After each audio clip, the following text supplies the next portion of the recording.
Hai semua, kembali lagi di channel YouTube Nur Marifatullah. Sebelum memasuki video ini, jangan lupa like, comment, and subscribe. Kisah Amirul Mukminin Umar bin Khattab dan seorang pemuda lusuh. Suatu hari Umar sedang duduk di bawah pohon kurma dekat Masjid Nabawi. Di sekelilingnya, para sahabat sedang asyik mendiskusikan sesuatu. Tiba-tiba datanglah 3 orang pemuda. 2 pemuda memegangi seorang pemuda lusuh yang diapit oleh mereka. Ketika sudah berhadapan dengan Umar, kedua pemuda yang ternyata kakak beradik itu berkata, "Tegakkanlah keadilan untuk kami, wahai Amirul Mukminin. Kisaslah pembunuh ayah kami sebagai hukuman atas kejahatan pemuda ini." Umar segera bangkit dan berkata, "Bertakwalah kepada Allah, benarkah engkau membunuh ayah mereka, wahai anak muda?" Pemuda lusuh itu menunduk sesal dan berkata, "Benar, wahai Amirul Mukminin. Ceritakanlah kepada kami kejadiannya," kata Umar. Pemuda lusuh itu kemudian memulai ceritanya. "Aku datang dari pedalaman yang jauh. Kaumku mempercayakan aku untuk suatu urusan transaksi agar ku selesaikan di kota ini. Sesampainya aku di kota ini, ku ikat untaku pada sebuah pohon kurma lalu ku tinggalkan dia. Begitu kembali, aku sangat terkejut melihat seorang laki-laki tua sedang menyembelih untaku. Rupanya untaku terlepas dan merusak kebun milik laki-laki tua itu. Sungguh aku sangat marah. Segera ku cabut pedangku dan ku bunuh dia." Ternyata dia adalah ayah dari kedua pemuda ini. Pemuda yang ayahnya terbunuh berkata, "Wahai Amirul Mukminin, kau telah mendengar ceritanya. Kami bisa mendatangkan saksi untuk itu. Tegakkanlah hukuman Allah atasnya," timpal pemuda yang lain. Umar tertegun dan bimbang mendengar cerita si pemuda lusuh. "Sesungguhnya yang kalian tuntut ini pemuda saleh lagi baik budinya. Dia membunuh ayah kalian karena khilaf kemarahan sesaat," kata Umar.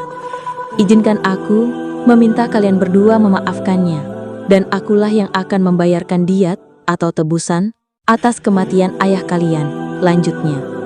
"Maaf, Amirul Mukminin," sergah kedua pemuda masih dengan mata marah menyala. "Kami sangat menyayangi ayah kami, dan kami tidak akan ridho jika jiwa belum dibalas dengan jiwa." Umar semakin bimbang. Di hatinya telah tumbuh simpati kepada si pemuda lusuh yang dinilainya amanah, jujur, dan bertanggung jawab. Tiba-tiba si pemuda lusuh berkata, "Wahai Amirul Mukminin, tegakkanlah hukum Allah, laksanakanlah qisas atasku. Aku ridho dengan ketentuan Allah," ujarnya dengan tegas. "Namun, izinkan aku menyelesaikan dulu urusan kaumku. Berilah aku tangguh 3 hari, aku akan kembali untuk diqisas." "Mana bisa begitu," kata kedua pemuda yang ayahnya terbunuh. "Nak, tak punyakah kau kerabat atau kenalan untuk mengurus urusanmu?" tanya Umar. "Sayangnya tidak ada, Amirul Mukminin." "Bagaimana pendapatmu jika aku mati membawa hutang pertanggungjawaban kaumku bersamaku?" Pemuda lusuh balik bertanya kepada Umar. "Baik, aku akan memberimu waktu 3 hari, tapi harus ada yang mau menjaminmu agar kamu kembali untuk menepati janji," kata Umar. "Aku tidak memiliki seorang kerabat pun di sini. Hanya Allah lah penjaminku, wahai orang-orang beriman," katanya. Tiba-tiba dari belakang kerumunan terdengar suara lantang. "Jadikan aku penjaminnya, wahai Amirul Mukminin."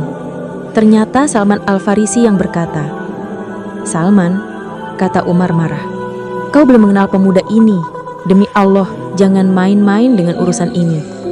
Perkenalanku dengannya sama dengan perkenalanmu dengannya, wahai Umar, dan aku mempercayainya sebagaimana engkau percaya padanya," jawab Salman tenang. Akhirnya dengan berat hati, Umar mengizinkan Salman menjadi penjamin si pemuda lusuh. Pemuda itu pun pergi mengurus urusannya. Hari pertama berakhir tanpa ada tanda-tanda kedatangan si pemuda lusuh. Begitupun hari kedua. Orang-orang mulai bertanya-tanya apakah si pemuda akan kembali, karena mudah saja jika si pemuda itu menghilang ke negeri yang jauh. Hari ketiga pun tiba. Orang-orang mulai meragukan kedatangan si pemuda lusuh, dan mereka mulai mengkhawatirkan nasib Salman salah satu sahabat Rasulullah Shallallahu Alaihi Wasallam yang paling utama. Matahari hampir tenggelam, hari mulai berakhir. Orang-orang berkumpul untuk menunggu kedatangan si pemuda lusuh. Umar berjalan mondar-mandir menunjukkan kegelisahannya. Kedua pemuda yang menjadi penggugat kecewa karena keingkaran janji si pemuda lusuh. Akhirnya tiba waktunya pengkisasan. Salman dengan tenang dan penuh tawakalan berjalan menuju tempat eksekusi. Hadirin mulai terisak karena menyaksikan orang hebat seperti Salman akan dikorbankan. Tiba-tiba, di kejauhan ada sesosok lelaki berlari terseok-seok, jatuh, bangkit, kembali jatuh, lalu bangkit. "Itu dia!" teriak Umar. "Dia datang menepati janjinya." Dengan tubuhnya bersimbah peluh dan nafas tersengal-sengal, si pemuda itu ambruk di pangkuan Umar. Maafkan aku wahai Amirul Mukminin," ujarnya dengan susah payah. "Tak kukira urusan kaumku menyita banyak waktu. Kupacut tungganganku tanpa henti, hingga ia sekarat di gurun. Terpaksa kutinggalkan lalu aku berlari dari sana." "Demi Allah," ujar Umar menenanginya dan memberinya minum. "Mengapa kau susah payah kembali, padahal kau bisa saja kabur dan menghilang?" tanya Umar. "Aku kembali agar jangan sampai ada yang mengatakan di kalangan muslimin, tak ada lagi kesatria menepati janji," kata si pemuda lusuh sambil tersenyum. Mata Umar berkaca-kaca sambil menahan haru, lalu ia bertanya, "Lalu engkau, Salman, mengapa kau mau-maunya menjamin orang yang baru saja kau kenal?" Kemudian Salman menjawab, agar jangan sampai dikatakan, di kalangan muslimin tidak ada lagi rasa saling percaya dan mau menanggung beban saudaranya. Hadirin mulai banyak yang menahan tangis haru karena kejadian itu. "Allahu Akbar!" Tiba-tiba kedua pemuda penggugat berteriak, "Saksikanlah wahai kaum muslimin, bahwa kami telah memaafkan saudara kami itu." Semua orang tersentak kaget. "Kalian?" ujar Umar. "Apa maksudnya ini? Mengapa kalian?" Umar semakin haru. Kemudian dua pemuda menjawab dengan membahana, agar jangan sampai dikatakan, di kalangan muslimin tidak ada lagi orang yang mau memberi maaf dan sayang kepada saudaranya. "Allahu Akbar!" teriak hadirin. Pecahlah tangis bahagia, haru dan sukacita oleh semua orang. Kisah ini disebut dalam kitab I'lamun Nas Bima Waqa'a lil Baramikah.